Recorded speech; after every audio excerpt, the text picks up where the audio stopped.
Update news. महाराष्ट्रातील TET परीक्षा paper leak प्रकरण हे अत्यंत गंभीर आणि दुर्दैवी असून यामुळे प्रामाणिकपणे अभ्यास करणाऱ्या लाखो विद्यार्थ्यांच्या भविष्याशी खेळ झाला आहे।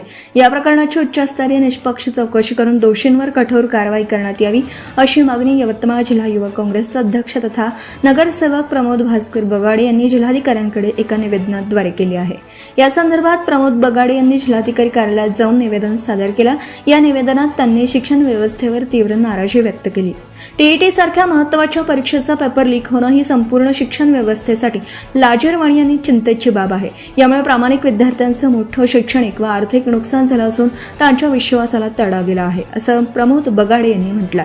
युवक काँग्रेसने निवेदनात प्रामुख्याने खालील मागण्या केल्या आहेत। उच्चस्तरीय चौकशी, टीईटी पेपर लीक प्रकरणाची तात्काळ उच्चस्तरीय आणि निष्पक्ष चौकशी करण्यात यावी।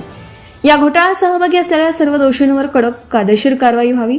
संबंधित निष्काळजी व जबाबदार अधिकारी आणि कर्मचाऱ्यांना तत्काळ निलंबित करण्यात यावं। राज्याच्या शिक्षण मंत्र्यांनी या प्रकरणाची गंभीर दखल घेऊन विद्यार्थ्यांना तत्काळ न्याय मिळवून द्यावा।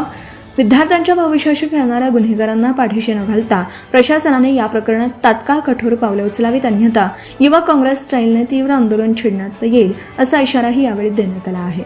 संपादक सय्यद मतीन। यवतमाळ जिल्हा युथ काँग्रेसच्या वतीने टीईटी पेपर फुटी संदर्भामध्ये जिल्हाधिकाऱ्यांना निवेदन दिलं। त्यामध्ये आमच्या मुख्य मागण्या आहे की विद्यार्थ्यांना तात्काळ स्वरूपामध्ये न्याय मिळाला पाहिजे, दोषींवर कठोर कारवाई झाली पाहिजे और या सर्वांची नैतिक जबाबदारी घेऊन शिक्षण मंत्री दादा भुसे यांनी तात्काळ राजीनामा दिला पाहिजे।